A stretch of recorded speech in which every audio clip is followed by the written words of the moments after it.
I'm Mike Pickett, and I'm happy to see you back. I've been asked about this picture that's always over my shoulder on the Ike Pickett podcast series. There's a story from my personal experience that goes with this picture. The picture isn't an actual representation of the incident that I will relate to you today, but it illustrates it well. This is a true story, and it's also, perhaps to my detriment, a confession. There were two occasions when I lived at the Neely Ranch in Montana for a period of time. Once when I was helping my dad build a sawmill at a location on the mountainside just below what later became Quake Lake. The confession I make today is of an occurrence that happened sometime before 1959 when an earthquake dammed the Madison River, covering 17 campers in a permanent grave under 100 feet of earth from the mountainside and formed Quake Lake. Monty Neely was a trusted friend of mine. His wife was part Cherokee, a good wife and a great cook. She had a son that worked for the FBI in Chicago, and a son-in-law, husband of her daughter, that was employed as a federal game warden in Denver, Colorado. These boys, not related to Monty, took their vacations at the same time each year and would bring their families to the Neely Ranch for 3 weeks or so every summer. Monty expressed to me on more than one occasion while they were there that he was struggling to keep the families fed and housed on his meager income that was derived from renting his land for grazing to a cattleman from Harrison, Montana, and guiding fishermen and hunters for fees and tips. Wanting to please his wife, I don't think he ever complained to them about that. He was just sharing his feelings with me. Monty's wife had a brother called Boss, whose home was in Kansas City. Boss was single, and I was staying at the ranch at this particular summer at the same time he was, and the others. I, being single as well as Boss, I traveled with him a lot. One day, we were crossing a sagebrush flat in Boss's pickup truck when he stopped the truck and put his rifle scope on a pronghorn antelope some distance away and pulled the trigger. The animal dropped. He then got back in the truck and we drove through the sagebrush out to where he had dropped the antelope. We got out of the truck, and upon inspecting the kill and realizing that it was a pregnant doe, he said to me, "I'm ready to go. How about you?" Now you have to realize that more than half a century ago there was an unwritten code in Fremont County, Idaho and western Montana that was commonly respected by the local people. There were times, especially in winter, when wild meat and potatoes provided by the local potato farmers was essential for survival for some until jobs opened again in the spring. Local farmers told me and others something like, "Don't let me catch you buying potatoes in a grocery store.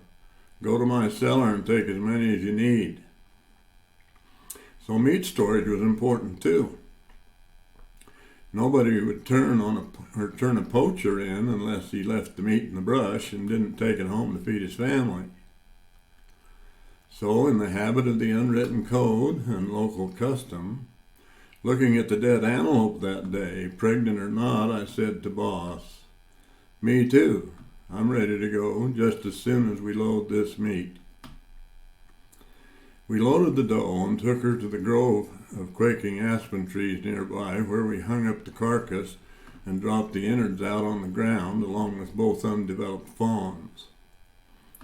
He didn't want to do that, but it taught him a lesson I don't think he ever forgot. We took the meat to the ranch, and the next day we were all sitting around the ranch house table eating a wonderful stew that Monty's wife had made with antelope meat. Monty winked at me and said, "Good porcupine, son." About a week later, while we were walking across the yard together, Monty said to me, "Getting a little short of meat, son." I didn't say a word. That afternoon, I left a bit early from the sawmill project and returned to the ranch. I went to the barn where I saddled a horse, threw a pack saddle on a pinto mare, and rode over the hill from the ranch. I returned about dark with a buck deer over the pack saddle, much like you see in this picture. I took the meat to a well house at the edge of the lake some distance from the ranch house and hung it up, informing Monty that it was there. The next day we were sitting around the table in the ranch house with the FBI, federal game warden, and families eating venison that Mrs. Neely had prepared for us in a wonderful meal. I don't know how much was known by others at the table, but no questions were asked. The meal was enjoyed by everyone. Monty winked at me and he said, "Good rock chuck, son." A couple of years later, the families returned to the ranch for another summer vacation. A few miles away was a small roadside bar and cafe in the Idaho side called Sunset Lodge.